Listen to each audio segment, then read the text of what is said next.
Thank you for tuning in to the GSMC Basketball Podcast, brought to you by the GSMC Sports Network.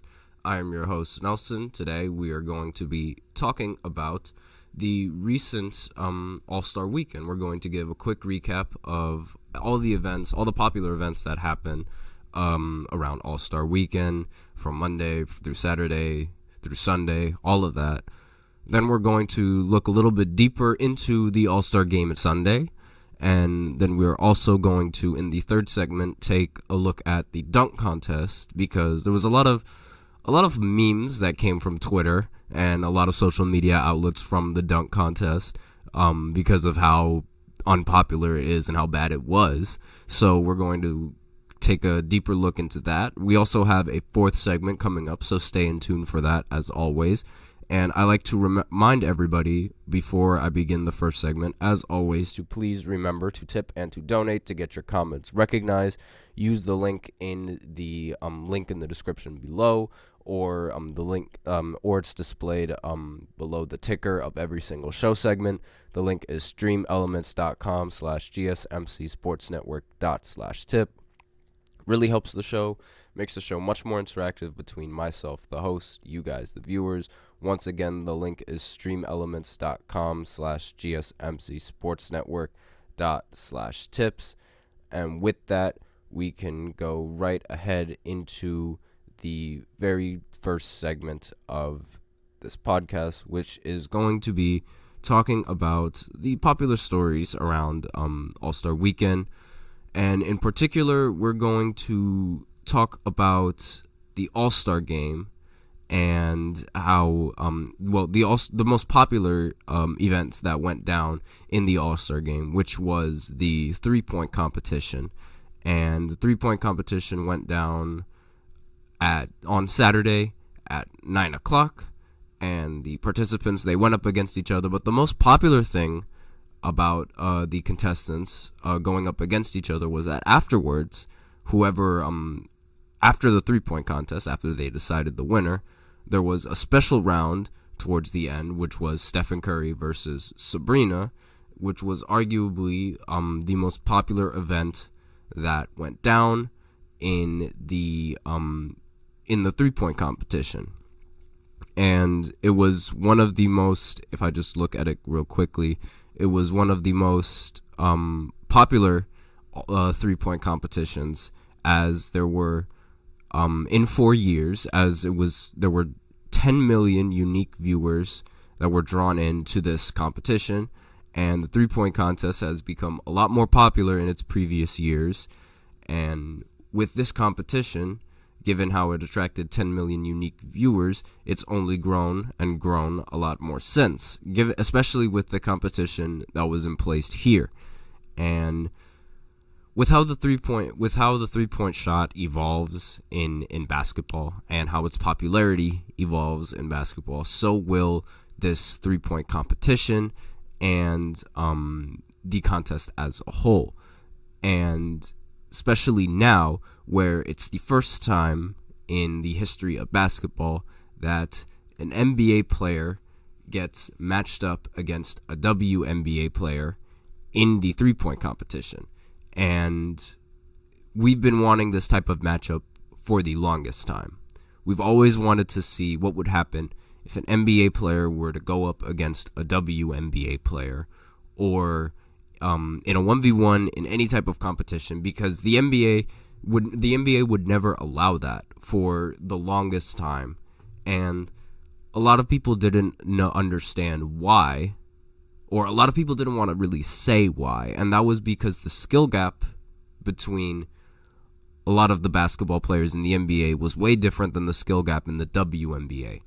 And it wasn't just fans that were saying this. A lot of players were saying this, and coaches of some of these players were saying this. I mentioned this in a previous podcast, how the women's basketball head coach for Team USA said that he would pick DeMarcus Cousins to win in a 1v1 as opposed to Brittany Griner. And with that in mind, it puts a lot of perspective if a player that coaches you says that you don't have what it takes to beat an NBA player. Like, it might be seen as a little biased because of gender, but in reality it's not. Like, at a glance it might, but in reality it's not, simply because of how, like, just how skilled the NBA has become now recently in a lot of their competitions. But this is the first time that we get an actual competition between an NBA player and a WNBA player, and I will say that it did not disappoint in the slightest. However, the three-point competition in itself, it might have disappointed. There was Karl Anthony Towns, for some reason, like, his foot was on the line. He was taking long twos instead of threes, but they still counted them as threes. And a lot of people on Twitter were like, oh, these shouldn't count because his foot was on the line. And they technically shouldn't. But again, like, it was the All-Star game. A lot of people weren't really paying attention to the rules, which is one of the things and one of the reasons why a lot of these games aren't necessarily, like, that competitive, and a lot of these competitions, like, they aren't taken that seriously, simply because it's like, oh, all of these players, it's like they aren't really listening to the rules, the refs aren't listening to the rules, so why should we bother watching a game when no one is going to listen to these rules? But let's talk about the winner of this of the competition. Dame ended up winning the 3-point contest, so now he is back-to-back 3-point champion. And if I was Doc Rivers, I would be really, really upset because Damian Lillard was able to win in the 3-point contest, but in the regular season, his 3-point shooting has been less than good, in my personal opinion, especially with how he's known to shoot the ball. Again, two-time 3-point shooting contest champion. And he's having difficulty shooting the ball. If I was Doc Rivers, I would be very, very upset. But I mean, he was able to hit when it counted, I guess, even though a lot of people don't really like to count the 3-point contest, but he ended up winning the contest. And I was close to getting a lot of the contestants right. Karl Anthony Towns was in the finals, as well as Trae Young. I said previously I wasn't a big fan of Karl Anthony Towns, but he ended up making the finals, so props to him on that. And Trae Young was really close to winning the entire thing until Dame ended up scoring a 26 on the final rack, and that resulted in him getting the win.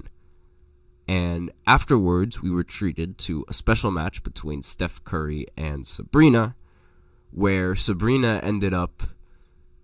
It looked like Sabrina was going to win, but then Steph Curry came out and just completely, he did his thing. He made the 3-point competition look like it was just a video game. And Sabrina shot from the regular 3-point line as well, which is still, like, you know, it is very impressive, given how she said she was going to shoot from the line, so the NBA decided to change the rules so that way she shot from the line. She still used a WNBA ball, but at the end of the day, that doesn't really matter because, like, she shot from a lot farther than where she usually shoots, and she ended up tying the competition. All of the highest scores from the night were all 26 points from all of the other 3-point shooters. Sabrina ended up getting 26 on her very first rack, and in the first round, she tied Damian Lillard's last round, the last game-winning round. So obviously, like, that is very, very impressive coming in from Sabrina. But it wasn't enough to stop Steph Curry, who ended up getting a 29 on his first rack. And as a result, since it was just one round between the two players, he ended up winning the competition, and Sabrina ended up getting a lot more respect from a lot more viewers, given how popular, like, while the All-Star weekend isn't really, like, watched, like, the competitions aren't that watched, the 3-point contest is one of the most watched, and she did it in front of a lot of viewers. Like I said, 10 million new viewers to the 3-point contest. So that brings a lot of notoriety to the WNBA, and that is sort of something that, like, the WNBA needs. And if you notice, the WNBA, it sort of lacks that kind of star, and the NBA didn't take off until they were able to get a star for themselves in Michael Jordan, a player that just made the game look ridiculously easy. And those kind of players were the players that a lot of new fans would gravitate towards because, again, they would make the game look so easy. And having someone like Michael Jordan being the catalyst for the NBA definitely helped the NBA grow in terms of viewership, in terms of notoriety, all of those kinds of things. And that's the same thing that the WNBA sort of needs. And that's why the NBA implemented this new competition to bring a lot more attention to these WNBA players and these women players who are really good at basketball and who are probably going to make the WNBA, like Caitlin Clark. Those players like that are those kinds of players that need to bring the notoriety that the WNBA needs, and as well as keep the NBA Allstar weekend and things of that nature a little bit more entertaining. Because, again, this being new, a lot of people were tuning into this because it was a brand new addition to the All-Star weekend, and it was, again, the fact that it was a 3-point contest helps it out even more because 3-point contests are always really relatively easy to follow, and I wouldn't necessarily say that they determine like players' skill, but they sort of do, in the sense that they determine a player's consistency in being able to shoot in a loaded stadium, in a loaded crowd with all of those people and all of those cameras flashing in your eyes. And again, Steph Curry and Sabrina, they made it look like it was a video game. So it was a great competition overall. And how I mentioned previously, Sabrina, they need that kind of player in the WNBA. And they already have several players like that in the NBA. They just need to bring that kind of player to the WNBA. And like, I don't really watch the WNBA that much, but this is definitely encouraging me to want to watch the WNBA's games a little bit more, simply because of like the overall skill of some of these WNBA players and how it's increasing. And I mean, if they're able to shoot the ball like this, like, I'm going to want to watch a lot more of that, because in the NBA now, like, a lot of teams, like, you know, they shoot the ball and like that, but they don't really have that many automatic 3-point shooters like they do with Steph Curry and Sabrina. Like, it, again, like I said earlier, they make the game look easy, and while a lot of other players, they do make the game look easy, they take a lot of shots. Now, I'm not going to say that Steph Curry doesn't take a lot of shots, but again, Steph Curry makes a lot of shots as well, and they go in with a lot more consistency, and it's the fact that he doesn't really shoot that many free throws.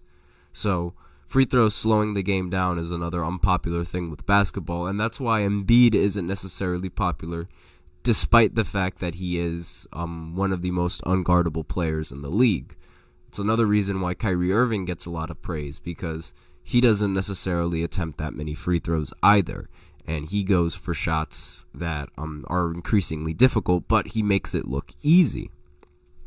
And those are the kinds of things, those are the kinds of players that draw in new players to the game, when they do things and they make it look easy, and they do things that we don't really see before, which is why the All-Star game and the dunk contest tend to be so boring, because we tend to see a lot of the same things that we usually do in those type of competitions.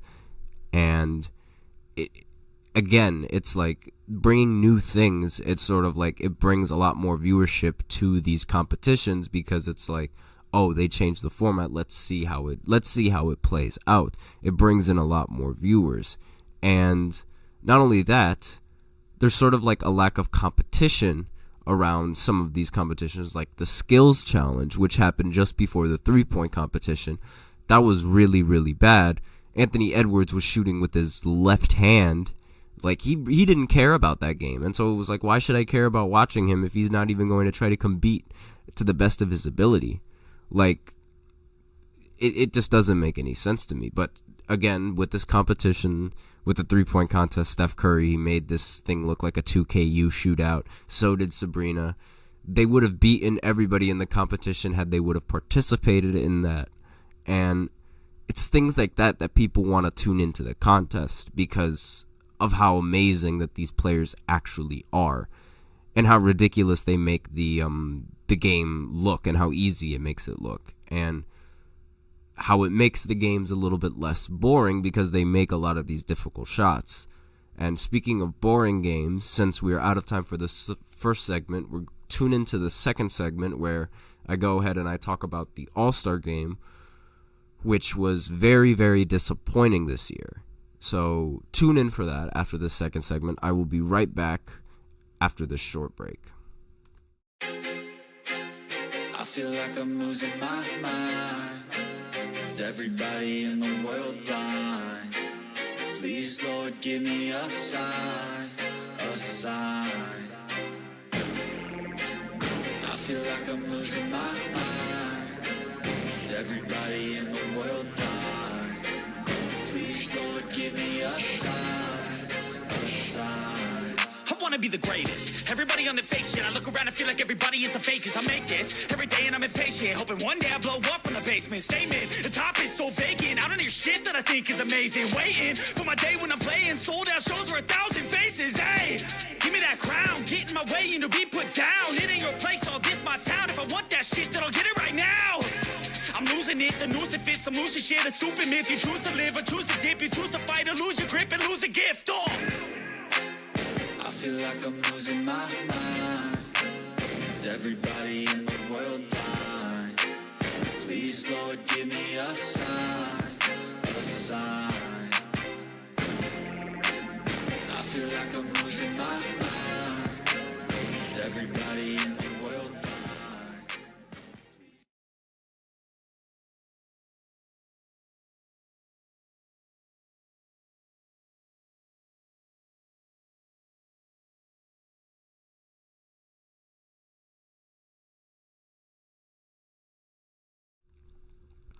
And we are back with the second segment of the GSMC Basketball Podcast, brought to you by the GSMC Sports Network. I'm going to go ahead and quickly just move this a little bit more to the right, just so it's centered. There we go. And in the second segment, we're going to be taking a deeper look into the All-Star game itself. It occurred on Sunday at 9 o'clock. But before I get into this segment, I'd like to remind everybody, as always, please remember to tip and to donate to get your comments recognized. The link is in the description, and it's displayed below the ticker of every show segment. The link is streamelements.com/GSMCSportsNetwork./tip. Helps the show, makes the show much more interactive between myself, the host, you guys, the viewers. Once again, the link is streamelements.com/GSMCSportsNetwork./tip. And with that out of the way, we can go ahead and go into the second segment of the GSMC Basketball Podcast, which is going to talk about the All-Star Game. And another takeaway that I have from this game is that, again, Doc Rivers should be really, really upset at Damian Lillard right now, because Damian Lillard was shooting the lights out in this All-Star Game. And one of the most popular clips of the All-Star Game was him hitting 2 half-court shots, literally like from past half-court, and draining it like it was nothing. So if I was Doc Rivers, I would be really upset at Dame, because, like, how is it that you're so confident here, but you can't hit shots in the regular season? Like, come on. We need that kind of talk. But regardless, he ended the game with the All-Star Game MVP as well, scoring the most points on the Eastern Conference with 39 points on 14 of 26. Jaylen Brown also showed up in this game with 36 points, as well as Tyrese Halliburton with 32. On the West, Karl-Anthony Towns had 50 points, and obviously that's very impressive. I mean, 50 points on any given night is really good. Shai Gilgeous had 31. And the rest of the All-Star starters for the West were really inefficient. Kevin Durant had 18. Steph had 16 for 6 for 17. Devin Booker had 15. LeBron James only had 8 points. And obviously, like, again, this game, this All-Star game, it's like, it's very boring a lot of these years. And it lacks a competitive aspect that a lot of the previous All-Star games have had. And on top of that, when you add on the fact that there's like no defense played in this league, it gets even more boring. Like, it was just the game was just people throwing up a bunch of 3-pointers and doing a bunch of alley-oops like I said it was going to be. But excuse me, again, the defense, it wasn't there, and it wasn't something that like anybody wanted to look at. Like, it was dull.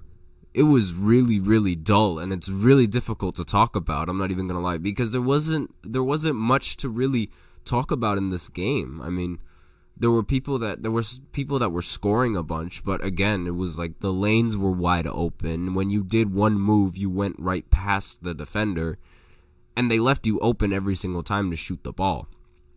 So obviously the defense was really bad. The Eastern All-Stars ended up scoring 211 points. That's the first time that any team has ever scored 200 points in any NBA game ever, All-Star game or not. And obviously, like, you know, the defense is really bad given how like they let up so many points, and most of them came from 3-pointers from the Eastern All-Stars. Like, again, I understand it's about having fun for all of these players. They play a lot of these games, and a lot of it is stressful. Draymond Green said it on his podcast at one point, that he said a lot of these games, he doesn't like basketball as like work per se. Like, he loves competing, he loves playing basketball, but doing it as a job all the time is ridiculous work. And obviously, like, it's good at times to like be able to relax and not have the media on you 24/7 with how you play. But at the same time, when you're an NBA player like that, the media is going to be on you regardless of what you do, no matter what you do.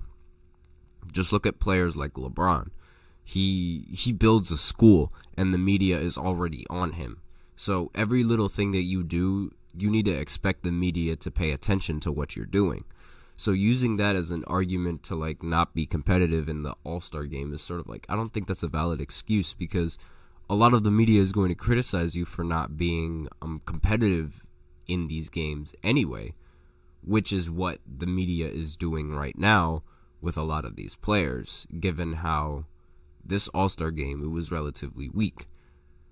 And another thing that like really bugged me was that they didn't use the court. They didn't use the NBA court, that the LED court that they showed off for the All-Star for the 3-point competition and for the Rising Stars game. They didn't end up using that for the All-Star game. And I'm like, why? Why didn't they end up using that for All-Star game? That would have been a great inclusion to have. Like, it would have made the game a little bit more interesting. Just imagine if LeBron were to do one of his signature dunks, and at the center court you see King James just pop up mid court, and like that would be so cool.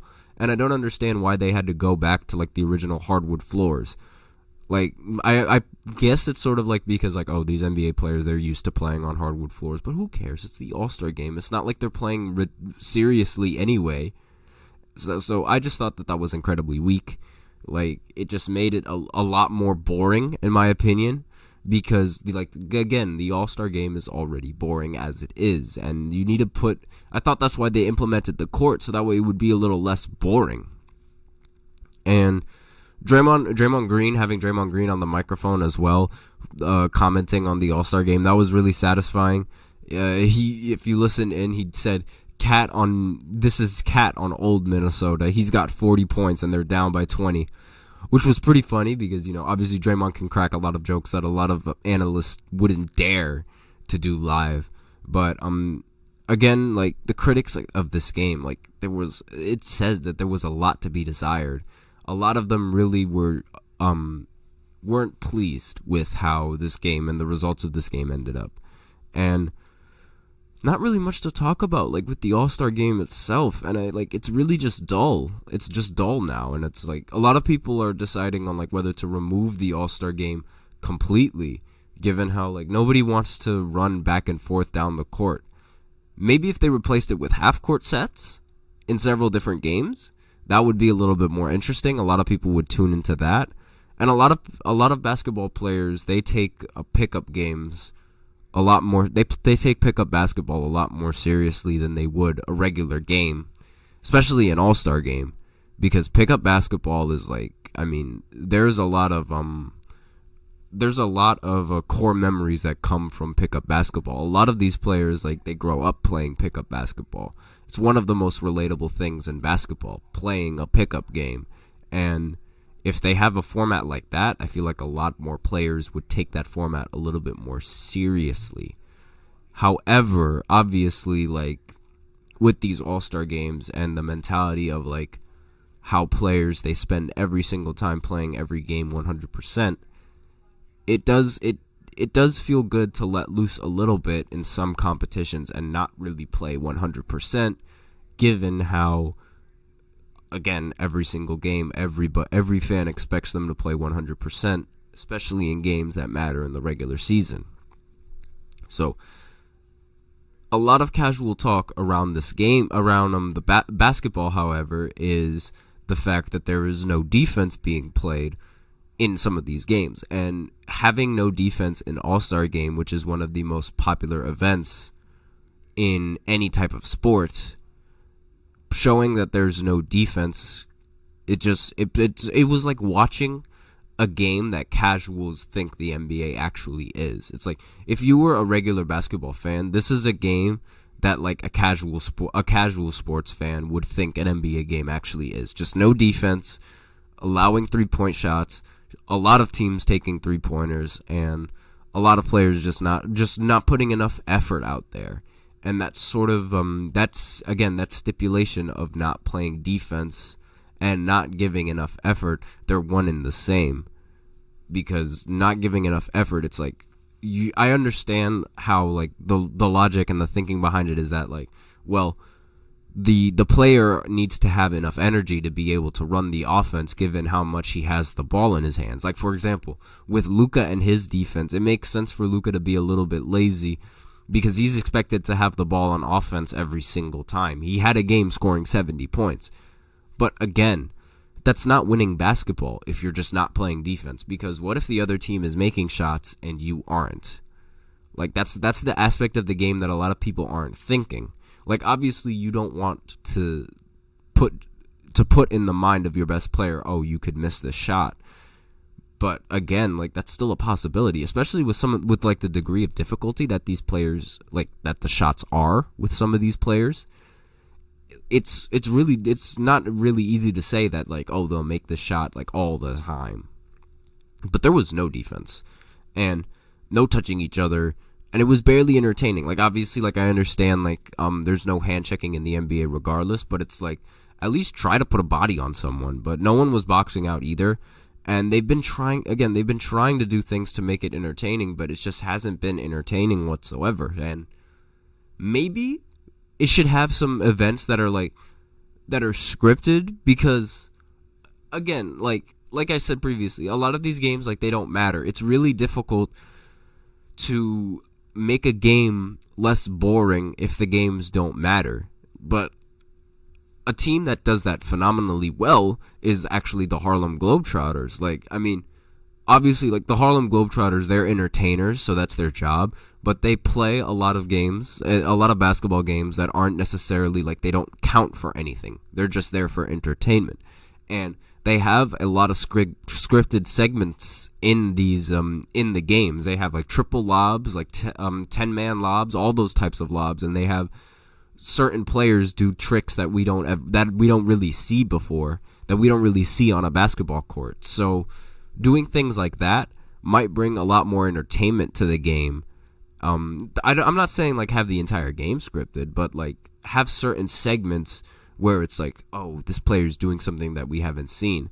Like, I remember in one All-Star game, Kyrie Irving, like he did a fake behind the back in when the camera was like close up on him, and that's something that we've never seen before. Those types of things will drag people into watching these games, doing things that players haven't seen before. And that's sort of like the only important things that to really talk about in this All-Star game. Again, there's not much to really talk about because of how not competitive this game really was. It wasn't competitive. There's not much I can really say. So with that, I will go ahead and go into the third segment after this short break, where I go ahead and talk about the dunk contest and how disappointing that dunk contest was as well. So stay tuned for that after this short break.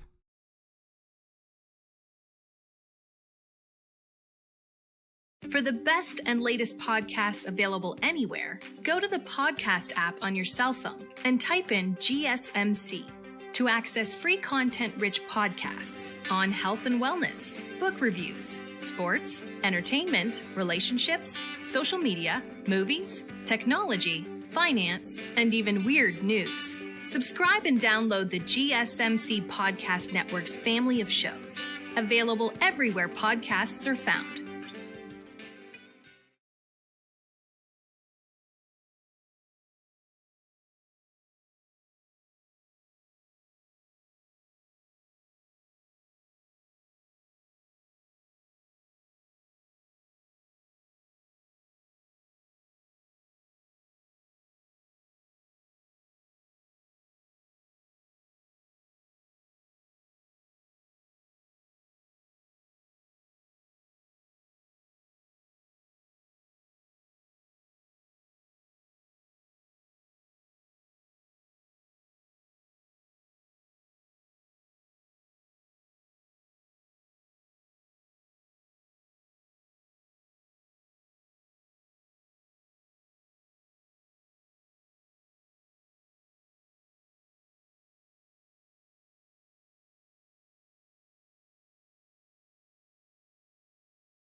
Thank you for tuning in to the GSMC Basketball Podcast, brought to you by the GSMC Sports Network.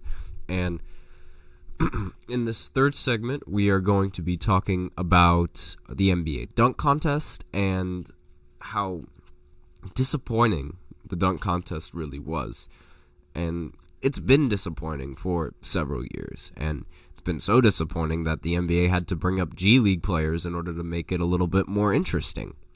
So with that in mind, you guys know how I extremely dislike the dunk contest, and I extremely dislike how they continue to push this dunk contest and how they continue to bring this into the All-Star weekend. It's one of the least popular events that go on in the All-Star weekend, and it's one of the least popular for a reason, because again, a lot of these dunks we've seen before. A lot of these dunks aren't creative. A lot of these dunks are just bad. And NBA Twitter was not happy with the dunk contest whatsoever. They weren't happy with Jaylen Brown being in the dunk contest either.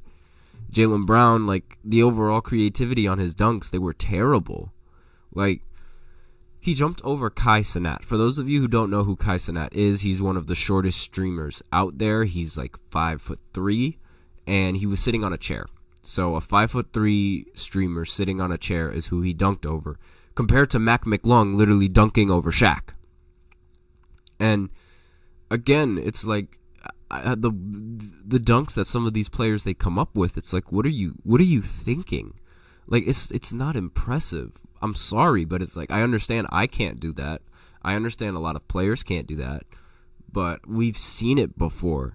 We've seen it done we've seen much more impressive dunks done by much smaller players, and seeing the same type of dunks done by different taller players again. It's just not impressive. The fact that I'm able to describe the dunk and you guys can visualize it, already there's a problem.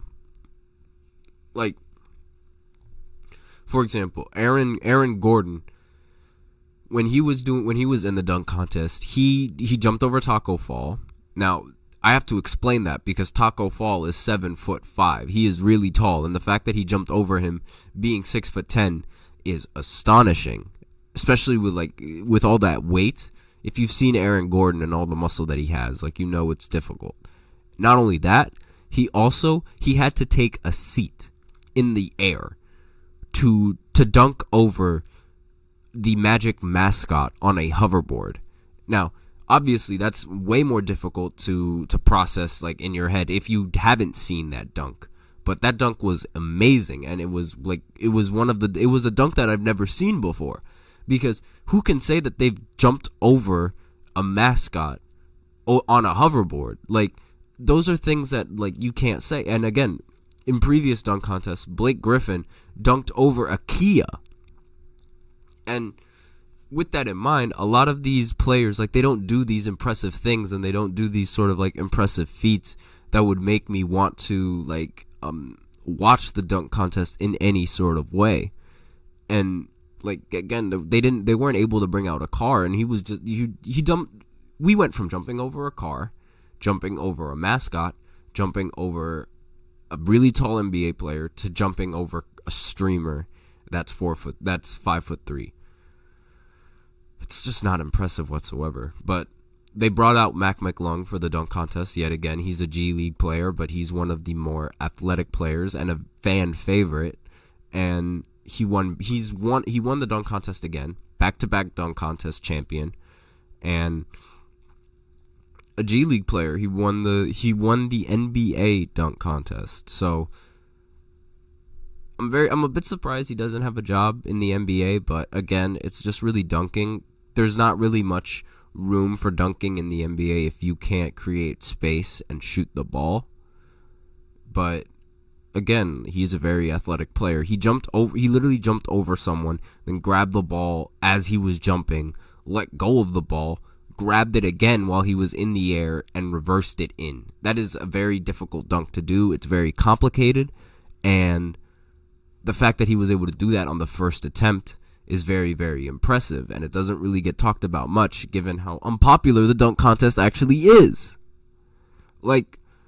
It's easier to picture Jaylen Brown jumping over Kai Cenat than it is, and not only that, he was getting made fun of for that dunk in of itself because he barely got off the floor, and if he hadn't spread his legs, he would have hit Kai right in the back of the head. He also had another dunk where he commemorated. He did a tribute to a former basketball player who was in college who did not make it to the NBA, unfortunately, because he passed away. I'm going to get his exact name and the exact dunk that he did right now and the exact score of it. And obviously, that tribute dunk, it ended up getting more points than a dunk from Mac that took actual skill. And that's the reason why I'm talking about this, because a lot of people that were watching that dunk, they were like, he only got that score because he paid a tribute to Terrence Clark, and he was the college player who was about to, it looked like he was going to get drafted to the Celtics, but he didn't get drafted to the Celtics due to passing away in a car crash in 2021.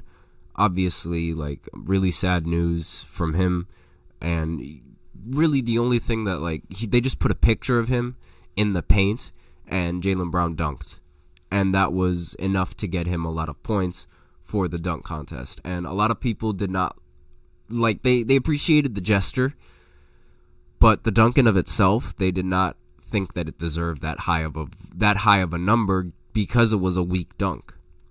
And it's it's difficult to grade dunks now, especially with the grading system that these dunkers have now. It's more like whichever one gets more hype from the crowd, as opposed to which dunk is actually the best. And obviously, I understand you have to take crowd consideration, but these type of dunks were really weak. We had we had Zach LaVine doing East Bay dunks from the foul line. And if you don't know what an East Bay dunk is, it's basically a dunk where you put it between the legs. And so you start from the left hand and you put it between your legs going forward, and then you dunk it on the right hand. obviously, like, it's a very difficult and athletic dunk. And he was also catching lobs from the free throw line. So obviously, like, if I'm going from watching that to watching something as lame as Jaylen Brown dunking over Kai Cenat, I'm going to feel a little disappointed. And it really, like, it pains me to say it, but, like, we need a lot more popular players in this dunk contest, and that would bring a lot more viewership, because you can't tell me that you wouldn't want to see a dunk contest with Zion Williamson, Russell Westbrook, Ja Morant, and LeBron James. You wouldn't want to see that? Anyone would love to see that. And even like for some tall players, like some tall players could do some really athletic dunks. I'd like to see Victor Wembanyama in a dunk contest, see what he can do, given how like he can get a lot more creative with his dunks, seeing as he's 7'4" and he can just hop and he's all the way at the rim. We could see a lot of creative things with that, but again, like there's not much creativity that could come from the dunk contest, at least from what I've seen.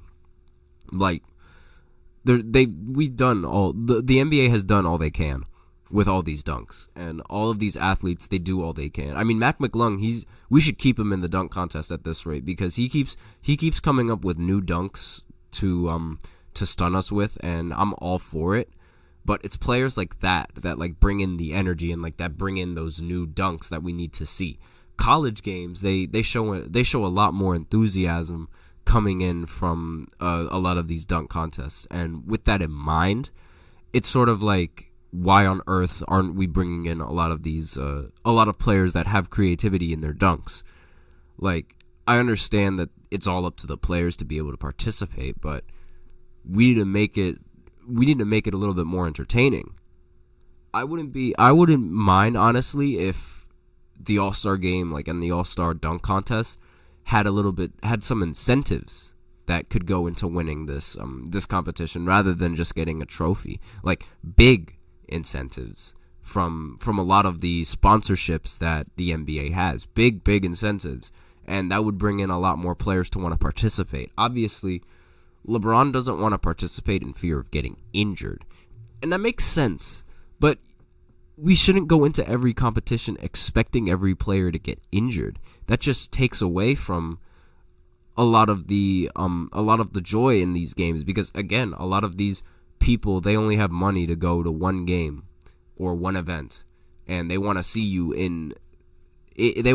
participate. And if you're in the dunk contest and you're not doing your best dunks, if you're in the All-Star game, you're not playing your best, if you're in a regular game, you're not playing your best, a lot of those fans are going to feel disappointed. And that's what a lot of fans felt during the All-Star weekend. And like the court, that was really the interesting part about it, because it was a brand new court, and it was bright, and it was a spectacle. It was something to look at. But other than that, there wasn't really much that the new court brought to the table.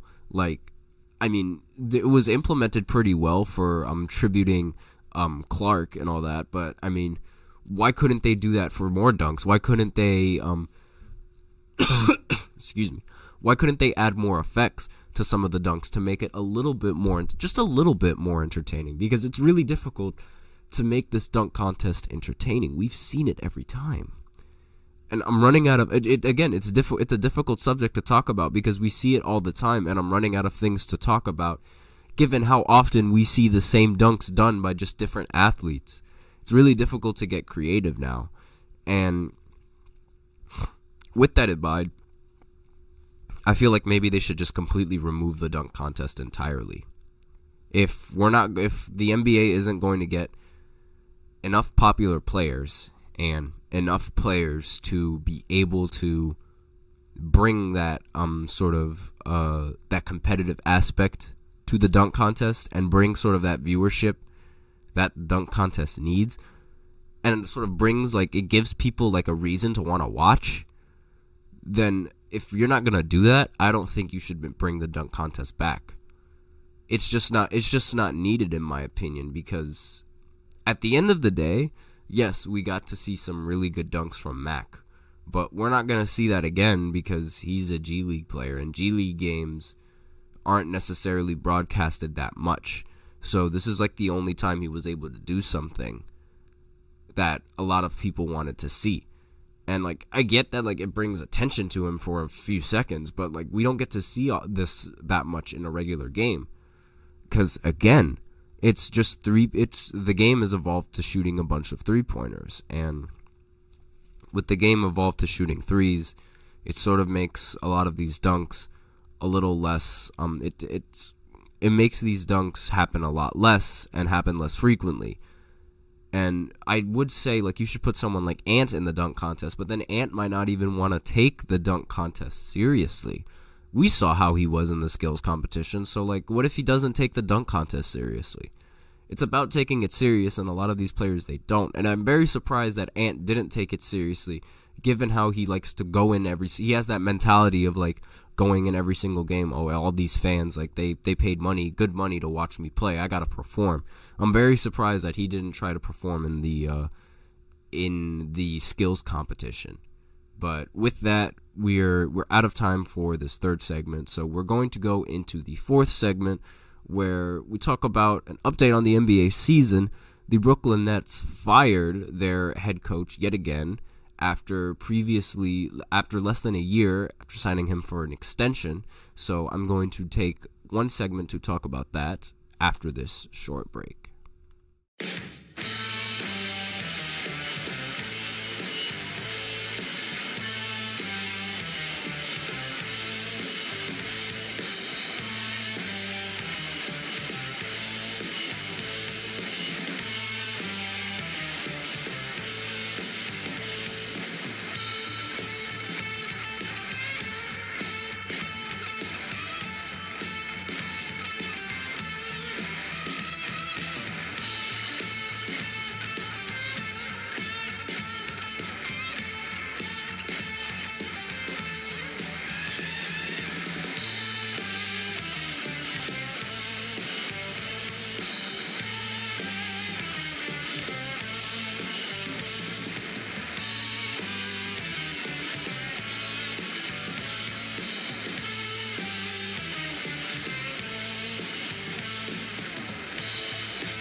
And we are back with the fourth segment of the GSMC Basketball Podcast, brought to you by the GSMC Sports Network.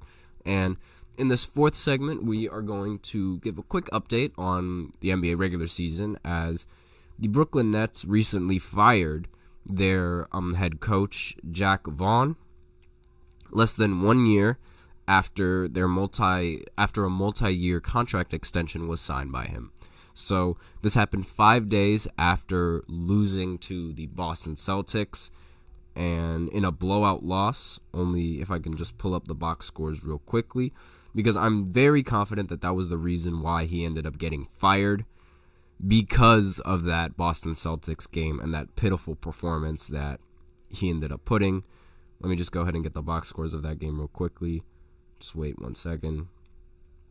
Because it was a while ago. It was 5 days ago, I believe, and it happened Wednesday. Yep, 86-136. It was a really bad loss for the Brooklyn Nets and a really bad way to cap off their mid-season. It's a bad way to cap off the mid-season. They're 21-33 right now, and overall he led the Brooklyn Nets to a 64-65 record.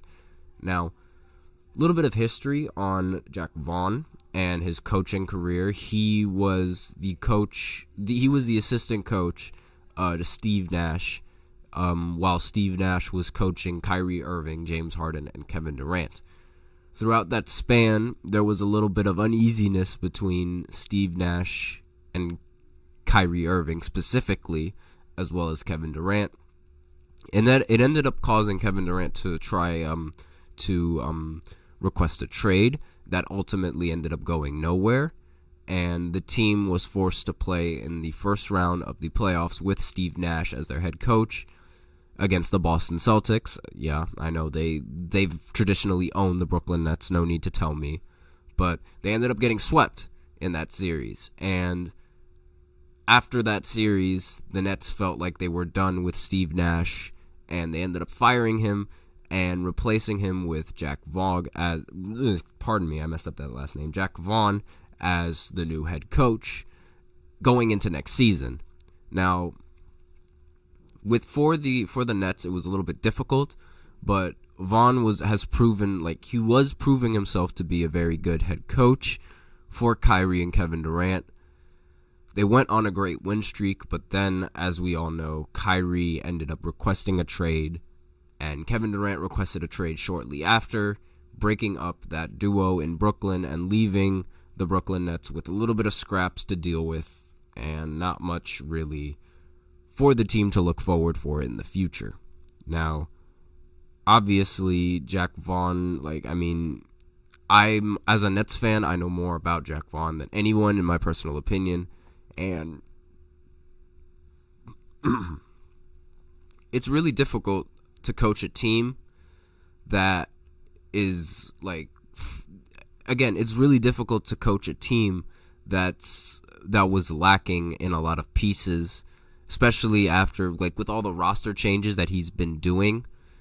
It's really difficult for a coach to get the rosters set up properly and for to keep adjusting so that way. And because keep in mind, the number one option and the number one scoring option for the Brooklyn Nets, it's not entirely clear on any given night. He was struggling to put Cam Thomas into the rotation, given how Cam Thomas doesn't play good defense. He's also been struggling with the offense and the Brooklyn Nets. And, granted, I get it. A lot of these players, they take the shots that they end up taking, are really difficult shots to make all of the time. But the game plan doesn't really get adjusted that much for these players to hit the shots that they usually hit. And it's really difficult for a team to sort of find that rhythm. And in the Eastern Conference, with how top heavy it is, losing a coach, who's the Nets going to replace them? We've seen what damage bringing in a new coach could do to a team in the middle of the season. Look at the Milwaukee Bucks. Bringing in Doc Rivers was one of arguably the worst moves in the mid-season that the Bucks could have done as of right now. And obviously, having a coach that just lost by 50 points, I don't really think there's much of an argument to bringing him back. I get why they fired him completely. That loss is just unacceptable on any level, and that game should not have been as lopsided as it was, given how we were able to make the game. The Nets were able to make the game a little bit more competitive while they were at home.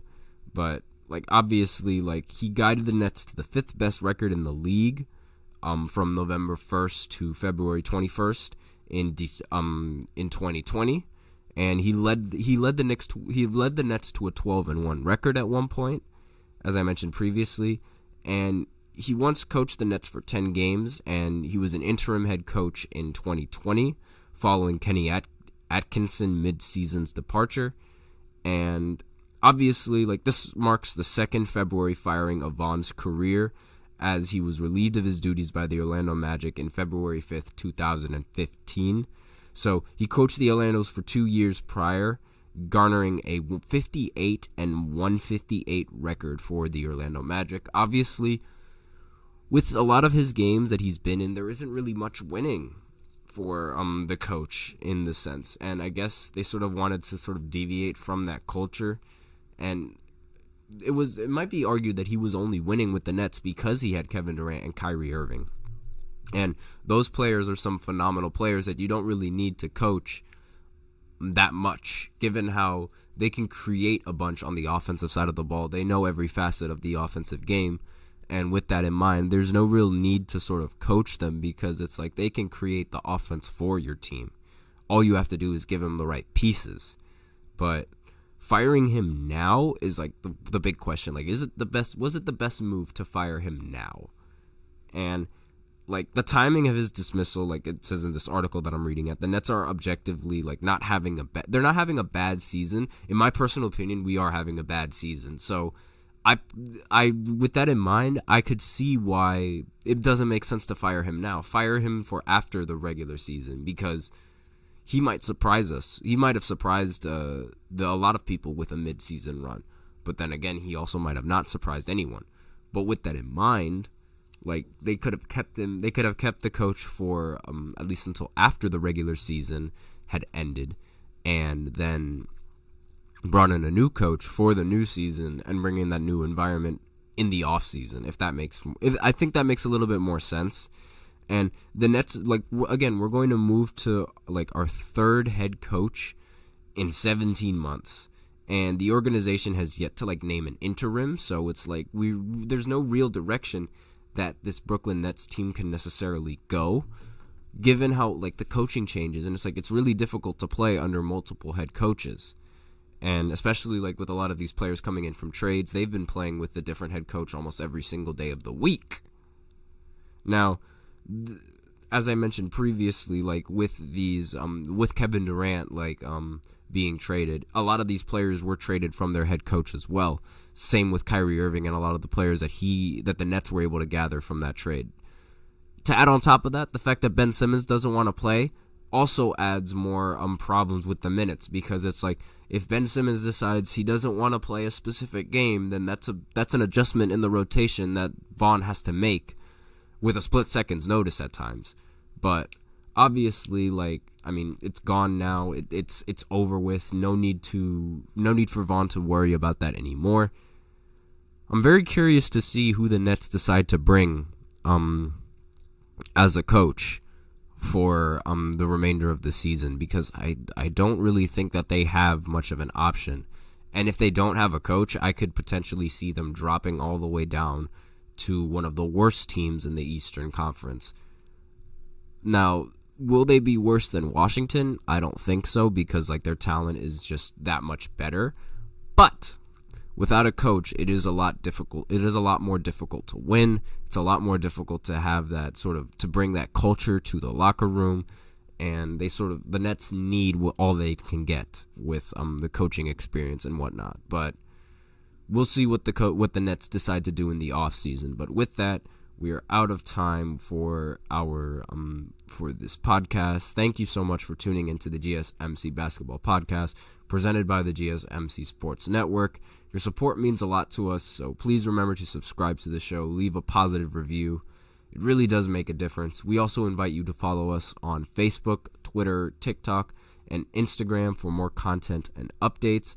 And as always, I like to remind everybody, please remember to tip and to donate to get your comments recognized. The link is on display in the ticker, as well as in the link in the description. Once again, it is streamelements.com/GSMC-sportsnetwork./tip. Helps the show, makes the show much more interactive between myself, the host, you guys, the viewers. But other than that, follow us on Facebook, Twitter, TikTok, Instagram, more content and updates. Thank you so much for tuning in yet again. Have a wonderful day. I am your host, Nelson, and as always, take care.